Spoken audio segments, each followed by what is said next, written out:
depending on how I go about this video, depends on this if it's gonna be 6-7, but it depends on if it's gonna be my best or my worst video of all time. Or favorite, let me put it like that. Maybe not my best or worst video, but real quick. I had an idea, I gotta think about it, I gotta do it. You know what I mean? We're about to talk about goth women, normal women, Arabic women, Japanese women, Asian, black, white, listen, right? All these archetypes. And we're gonna talk about it, what? Chubby women, skinny women, thick women. We're gonna talk about all of it, right?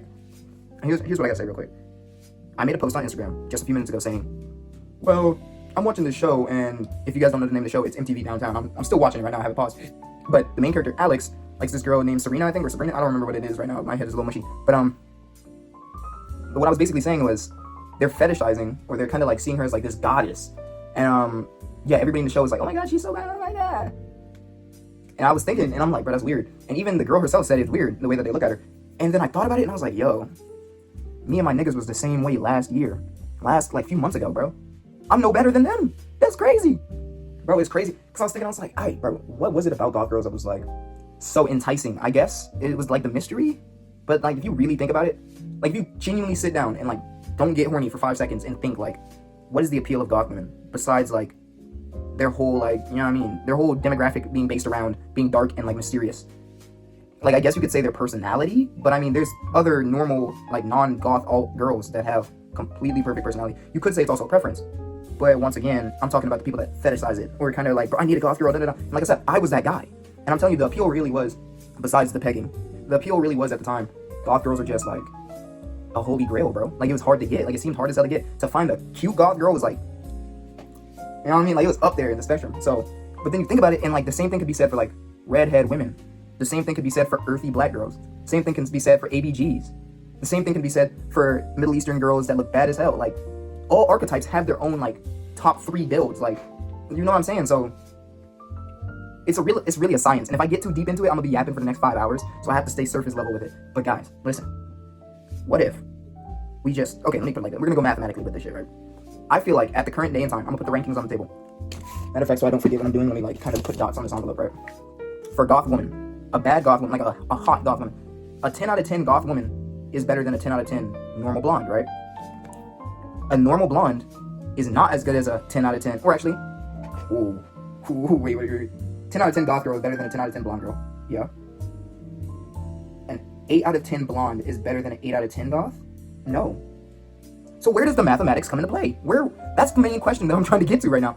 We know that like goth girls, besides the fact of them being like mysterious and just different, you've got like tomboys, you've got athletic girls, you've got, or muscle mommies, however you want to call it, you've got alt girls, bro. You've got the normal like visco girl. Like, you've got so many archetypes, and that's just of like one race. There's special archetypes for every race, and there's some that are just blanketed. So how can you narrow it down to just one saying it's supreme? You know what I'm talking about? Like, I know this sounds like a gooner conversation, but like, I'm genuinely curious, and I have to write my feelings down on paper, or in this case in a video, because I have to be thinking about this so I can outwardly like keep this documented. Because I wouldn't think about it. My YouTube storage is larger than my Instagram storage, so we gotta talk on here. But I'm thinking the amount of effort for these special caliber, we're gonna put it in like grade tiers, right? We've got A tier, which is like just normal blonde, brunette, black girl, like Arabic girl, like just the normal shit, like the stuff you walk on the side of the road and you find, right? Then that's A tier. Then you've got under that, which would be like B tier, which is like medium I shit, like, you know what I mean? Like, not fine shit, but just medium I shit. Then you've got under that, which is C tier, which is just chop shit, all right? And then under that, you got like underneath that, even in the D tier, is just like absolutely like chop shit. Like, we're not, nah, bruh. This goes for men as well, by the way. I'm not just talking about women, but in my case, I'm a straight male, so I'm gonna talk about women, okay? So don't think I'm trying to generalize and like, you know what I mean? I know how y'all be getting. So we have A tier, which is fine shit, right, for all races. And then you've got S tier, which are like the special tier of like the finest of the finest. Like, if you're bad and you're in these tiers, you're like bad as hell. We've got the athletes, we've got the goths, we've got the tomboys, we got the damn, like I said, the just bad as hell. Okay, now this is where it gets a little controversial, right? I think certain ethnicities are over other ethnicities. Wait. Before you get offended in any kind of way, I feel like some ethnicities are like rarer to get depending on your skin tone yourself, you know? So as a black guy, for me personally, I think I'm high shit. I think I'm like a 6 out of 10, you know? I think I'm pushing pretty well. For looks, at least. I think I'm pushing 6 out of 10. So for me, it's hard as hell to get like ABGs. Like, I'm talking about like S tier ABGs, not like the A tier, B tier, A tier, I can shoot in that ball range. S tier, like we're talking Kobe Bryant, LeBron James, Stephen Curry kind of range. I'm not up there yet, you know what I'm talking about? I'm in D1 class. Like, I'm shooting for D1, but I'm in like Division 2. I'm Division 2, but I'm still shooting against like the big dogs in D1. And I could sometimes hoop with NBA players. Sometimes. But I'm not like with them. Like they still doodling on me on the field, you know what I mean? Like on the court, I'm getting doodled on. But like I can still say I hoop with them niggas. You see what I'm saying? So when it comes down to the like fine shit ABGs, that's an S tier right there. And I'm talking about like the ones you be seeing on TikTok. You know what I'm talking about. You know what I'm talking about. Like you see them in person sometimes, but these are like rare archetypes of people. We all see ABGs all the time. But it's the specific 10 out of 10 ABGs. And these S tiers trump everything on the bottom of the list, no matter what. If they are in like the 10 out of 10 to 8 out of 10 and higher, and they're in this caliber, they automatically trump everything below them, which is from fine shit all the way to chop shit. Immediately. So we got artsy kind of girls, which are like the artistic kind of girls, like dance, performers, artists, music, like the thrifting kind of girls, like you know what I mean? Like the ones with like hella personality, like they just do like artsy and creative things. That's a whole different archetype once again. That falls under all ethnicities though. That would go into the A S tier, so we're gonna say low S tier. And then in like the mid S tier, so I can kind of give you guys a gauge, it would be like, we're gonna say fine Middle Eastern, fine Asians, fine like not so majority kind of ethnicities, you know what I mean? So, but you can argue and say that Asians are a vast majority, but they're not the majority. You've got black and white as the majority with Hispanics. Black, white, Hispanics, that's the majority. So I would say in the S tier, in the mid S tier, we've got attractive Indian women, we've got Asian women, Middle Eastern, not in my case, right? No, that's a high, that's like a low S tier. I'm thinking about like super baddie, like black girls and white girls. Like Instagram model level, like we're gonna put that as their own archetype, which is like Instagram worthy. We're like influencer worthy, I guess we could put that as. We're model girls. We're gonna put that in the middle, so it's in the mid tier S, but the high mid tier S. So it's right on the cusp of being high S tier. Then at high S tier, we've got the specific personality types, which would come down to alternative, athletic, yada yada yada yada yada. Basically anybody with like real personality, you know what I mean? And they're not just pretty. And men, you know what I'm talking about here, right? The reason I put the personality types at the very top of the board is because it's cool to have a girl that's Instagram model worthy. But when she got hobbies and she's creative and she does things and she has a personality, that's completely different. Completely different. That's why I put the Instagram models at like high S tier, mid S tier in the higher part of it. You see, I'm kind of cooking now, right? You get what I'm kind of saying? It's a little difficult, but like you can kind of grasp what I'm trying to say.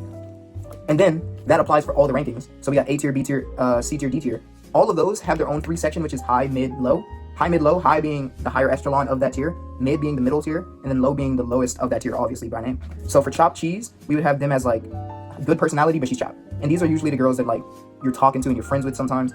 Or really, we can say A through D is usually like most people aren't friends with A tier, like high A tiers. So we're gonna say low A tier and under from my caliber, which is a 6 out of 10 kind of guy. I feel like we're hanging out with these kind of girls as like friends. These are our friends. I'd say like C tier would be the friends that we're just friends with, like just friends. B tier would be like we're friends, but we kind of think she's cute, like we kind of think she's cute. And then you got A tier, which is like we're friends, and I've attempted to date you before, but you let me, or like you dropped me, or I just know like I couldn't hang with that. Like I knew if I shot my shot, you would just Kawhi Leonard that out the air. You know what I mean? Like Dennis Rodman rebound that hoe. Like I know it's not going down the way I want it to. Then you got S tier, which is like you're not trying to be friends with them, you're trying to bag them. And if you're friends with them, they put you in the friend zone immediately, and they shut that down so fast. Like the S tier, unless you're one of the S tiers on the guy side, you're not really, S tier on the guy side can really shoot with anybody on the women's tier. A tier with the guy side can usually shoot with anything on that side as long as you're not low A tier. And if you're low A tier, you can be friend zoned by the S tiers and under. So like low S tier, you can probably be friends with them, you can probably date them because you're still an attractive dude and you got everything else under that.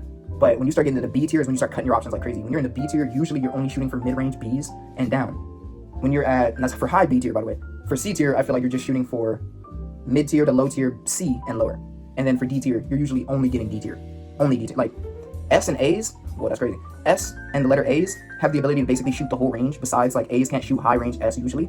But once again, that's like that Division 1 kind of hooper. You're like a 5-star D1 when you're in like high A tier, you know what I mean? So like you're better than your D1 tiers, but like you're not NBA level yet. You're like a Cooper Flag kind of guy. Like you're kind of S tier and you've got the skills to be in the S tier, but like you're not there yet, and you just need like that one little thing to push you over the edge. It might be like tattoos, a good haircut, a good skin routine, something like we're not talking about money and like material things in this one. We're gonna talk about physicality. It might be a good physique. Usually in A tier you got a great physique and stuff like that. You know what I mean, right? So back to the original question that was at hand, right? Why is it that everybody's so attracted to goth women? Once again, I think the consensus is it's so unattainable for most men. And this goes for a lot of different personality types, but we're going with the goth women because they're in the top tier, right? The high S tiers. They're so unattainable to most common dudes. And most of the goth women that we see are portrayed as absolute baddies, right?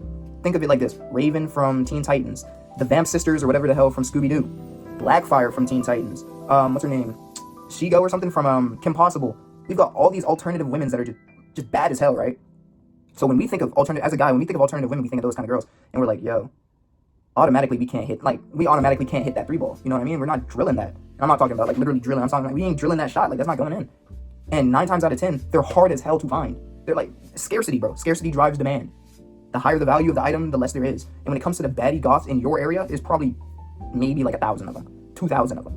And it's such a niche kind of thing. The more niche you get, the more desirable. So that's why I say with a good personality and you look good and all this stuff, you're in the high S tier. And that's for men and women. So it's more desirable. Now for women, it's a little easier to shoot your tray ball with these dudes.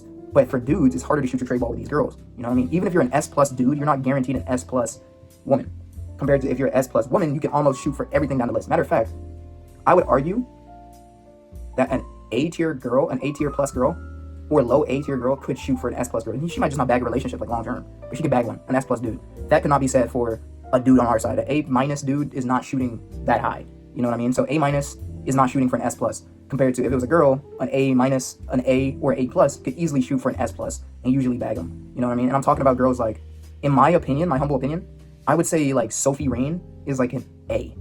I know that's a crazy thing to say for you like you gooner guys, but like if you really think about it, Sophie Rain ain't all that in a bag of chips. Hold up. Sophie Rain ain't all that in a bag of chips. She's just a normal girl. You go to UTK, you're gonna find 5 Sophie Rains when you walk down the street, maybe even like 6 more attractive girls than her. You know, and like she just works out. So I'd say she's about, and you can see what she does. She's like an A, just a flat A, and she's shooting every guy on the market pretty much. Yes, she has money. Yes, she has clout. That helps. But Sophie ain't all that. What's another one? Like the triplets that are super viral. I don't know what their names are. They're like low A tier, bro. No, that might be crazy. They're once again mid A tier. Yet they could shoot for anything on the guy roster. I guarantee it. I guarantee they could. Yeah, I guarantee you they could. Me, pretty much anything. Once again, me. I would say I'm about, I'd say I'm a flat B plus, a B plus dude, and that comes from like physique, decent face, decent, yeah, you know what I mean? There's some stuff you can do to like immediately get your points up, but like as a B plus, I feel like I can't shoot for anything higher than like an A, a flat A, and that's kind of a hard shot. I'm not gonna lie, that's quite a difficult shot to make. But I mean, that's like a half court. Nah, maybe not a half court. Just a deep ass 3-ball contested. So yeah, basically to conclude, women with high amounts of personality, women with great look, women with scarcity fall within the S tier. The S tier is highly sought after. That's why you see people fetishizing like ABGs, super like goth alternative women, e-girls, gamer girl, like weird like niches. It's because they're so niche that not a lot of guys can see themselves dating that girl because she's so far out of their league, because there's so many other guys chasing her, because there's so much demand, because not a lot of girls can fit that criteria. I know I kind of veered off a point a little bit, but yeah, that's basically what I had to say for today. Just had to get that off my brain before I go work out today.